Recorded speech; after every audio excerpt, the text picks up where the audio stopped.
G'day and welcome back to Reality Check. I'm your host, Ross Coulthart, and as you know, we recently visited the Arizona desert to take a close interest in the UAPs, the unidentified anomalous phenomena recorded on leaked videos that had been provided to us by a former patrol officer, Bob Thompson. Our adventures took us on to the town of Sedona, a real UFO UAP hotspot. And in and around the town, there are these fascinating petroglyphs, rock art, that show often weird-looking entities, strange, tall beings, and even beings stepping into and out of what appear to be some kind of portal. And to help us understand those petroglyphs and learn something of the local legend, we wanted to interview someone who knew the Native American lore, and that man is John Dover. He's not someone who brooks arguments about whether the paranormal is real. He's a retired paranormal investigator who worked as a federal ranger on the Navajo lands. So big a problem with these mysteries becoming on Navajo lands, the local police delegated him and a colleague to investigate these cases full time.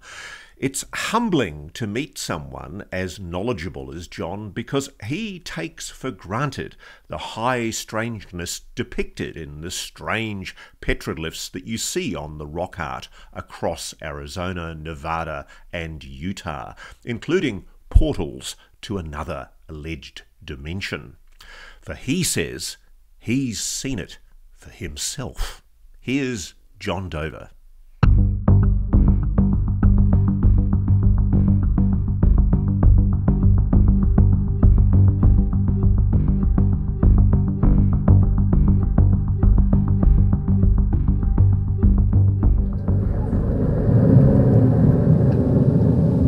John, thank you so much for giving us your time. You're very versed in the paranormal here in this country, aren't you? Yes, I am. How did that come to be? Well, we were assigned officially to investigate cases involving the paranormal.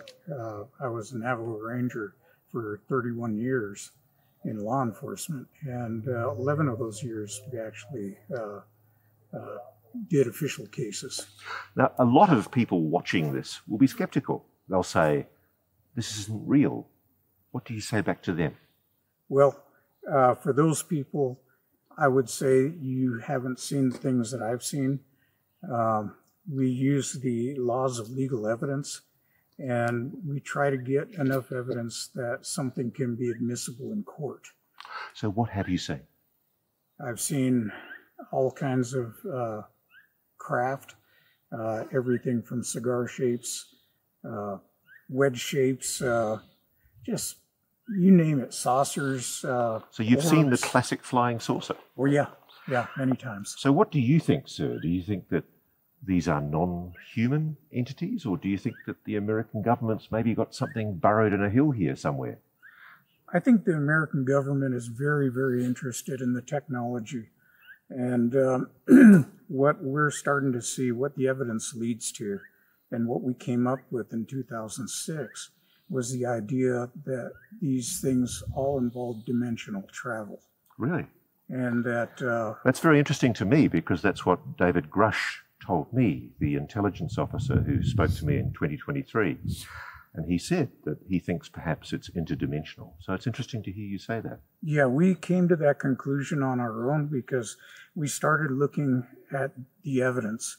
The evidence of Bigfoot tracks that went for a mile and disappeared in trackable ground, almost like it was jerked up into the air. So what do you think is happening? If there is something like cryptid creatures, Bigfoots, I mean, this is the stuff of fairy tales, paranormal fantasy.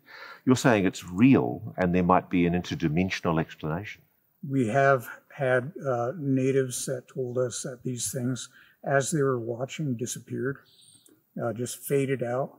We've had UFOs come and just pop into existence with a pop so loud that it would physically go through you like a blow. And the people came out, they didn't believe in UFOs, and they saw one right on top of them. sitting up maybe about 100 feet up. And, they said it split into three. It went, off in a triangular formation. And now, so you strike me as a very sane, honest man. Well, yeah. Yeah, you're not crazy. No. Have you seen these things for yourself? I've seen these things for myself. I saw so many of them, in fact, and I've been followed by them that finally I decided I'm going to put a dash cam into my truck. And so I did. And after that, all the sightings disappeared. They knew you were coming. Well, I haven't had any sightings since then, and I'm good with that. Yeah. Have you heard, one of the things that's interesting for us in this area is this talk of a portal at Bradshaw Ranch. Right. Have you heard of the portals? Oh, yeah. Yeah. We've got areas on our reservation that are like that. That would rival Skinwalker Ranch and other areas. And we just don't talk about them. We don't take people there. Why not? I guess for us, we don't want people getting injured or disappearing. You could actually walk into one of these things, not even see it, and inside of your whole camp just disappear.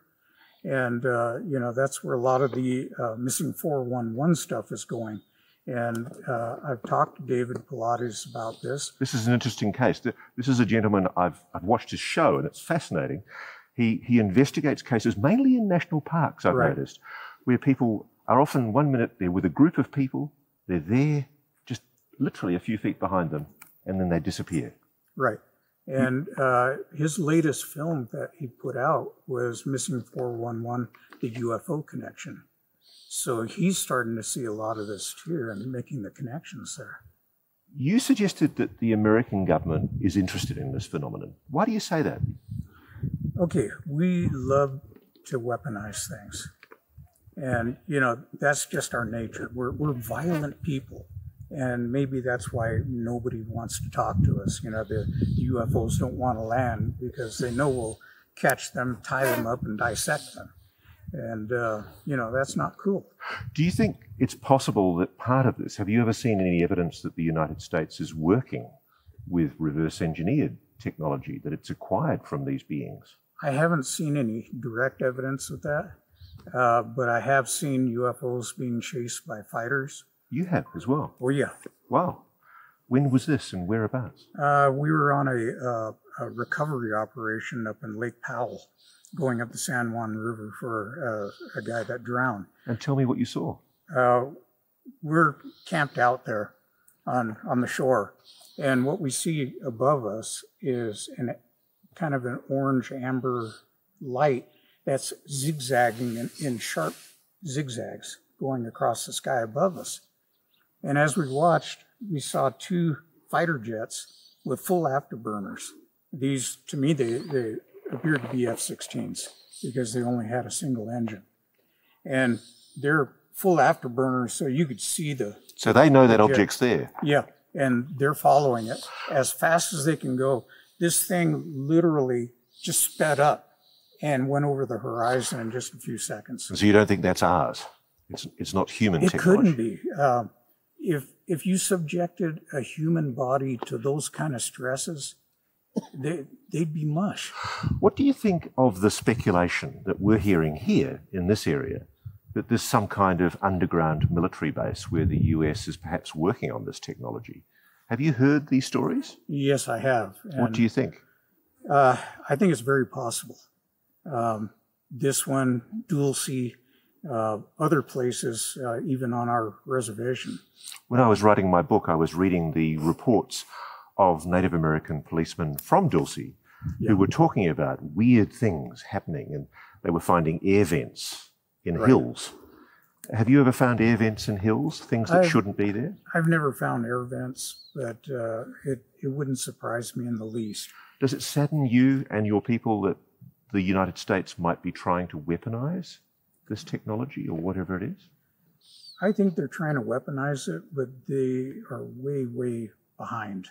I don't think they have the capability of just coming up with this stuff on their own. But they're gleaning the technology. we found out that they're very interested in the idea of skinwalkers. And So have you seen a skinwalker? yes, I have. What did it look like? It looked like an animal, like a coyote. Was it a coyote? No, it wasn't. The one that I'm referring to, somebody had shot it. And when they tried to drag it out because they thought it was a coyote, as they were dragging it, the hind leg turned into a human leg in their hand. Good heavens. And you saw that? Yeah. Wow. So, we have a lot of cases like that. I saw one at a shoot for a TV show, and we were scanning with a flashlight and saw one sitting on top of the mesa, and it jumped down behind, but they had been coming up to us. Can I ask you this? Do you think they want us to know about them? Well, in the case of skinwalkers, they're territorial, and they're very dangerous. They can kill you. So we just, we saw one with the film crew one time, and one of the guys, the producer there, got sick.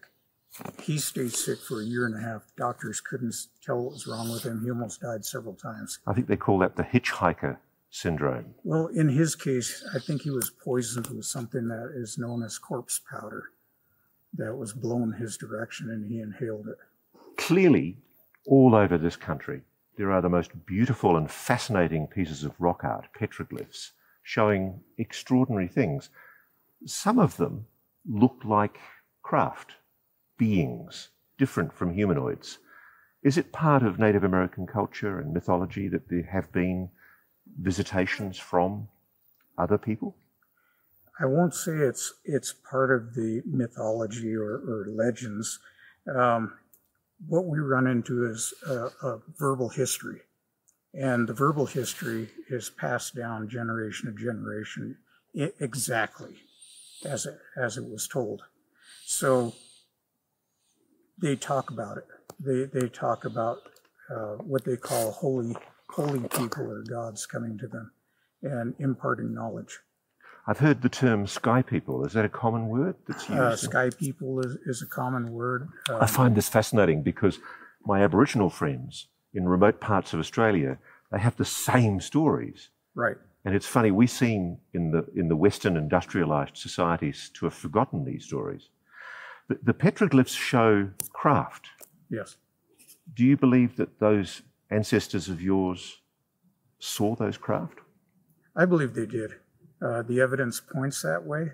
I don't know if you've ever tried to make a petroglyph on your own with modern tools. It is hard, really, really hard work. And yet they took all that time and effort to put these things on the wall. They're actually recounting historical events that they actually witnessed. And what better way than to inscribe it onto a rock along with other things. The whole rock face is read as a whole. Can I ask you this? Do you think the sky people are still visiting Native American communities? Sure they are. Yes, they are. We've often asked families up there why they don't report their UFO sightings. And they tell us, if we report it, a whole bunch of people will come up here and investigate it, and those gods won't come back. So, John, as you know, there are videos taken by Border Protection that have captured extraordinary looking things, and they can't be explained. One of them was captured on a reservation, and it's called La Bruja, the witch. And it shows a kind of a humanoid figure drifting across the landscape, but actually apparently changing course at times. Is that something you're familiar with? Yes, we are. We've had similar incidences that have happened up here, and it's just part of the landscape. It's normal. You just take it for granted. But well, what is it exactly? We don't know. A lot of people say, oh, they're avatars or something else. Most of what we've seen are actual people that are able to do these things. So they're people, humanoids, levitating. Right. Moving through the air. Now, you and I are going to get put away somewhere because we're talking about things that supposedly don't exist. What do you say to those people? Back in 2011, that might have been true. I think now the government is having to fess up. You think they've known for a while? Yeah, they're just going to release just a little bit of information, but they don't want to lose that control. So why do you think they're holding back on this secret? Because I think you're right. I suspect the government does know about this. The first people to weaponize any of this technology, they'll be the king of the hill. Which is sad. Yeah. Because our holy people, the Yebiche, came to us and they tried to teach us not to kill, not to have war, not to steal, not to do all these things. And we don't listen. Can I ask you this? Do you think we're coming close to the moment when it's becoming impossible for the government to deny what you and your colleagues and your friends are seeing? I think so, yeah. It's, and, you know, they're going to turn around and say, oh, well, you're crazy anyway, so. But you don't care. Yeah, I don't care. I'm getting too old to worry about that now. John, it's a pleasure to meet you, sir. Well, thank you. Thank you.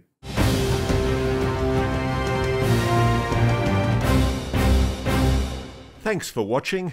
Go to joinnn.com to find NewsNation on your television provider. And please don't forget to click that red subscribe button to ensure you get more of NewsNation's unbiased and fact-driven news coverage.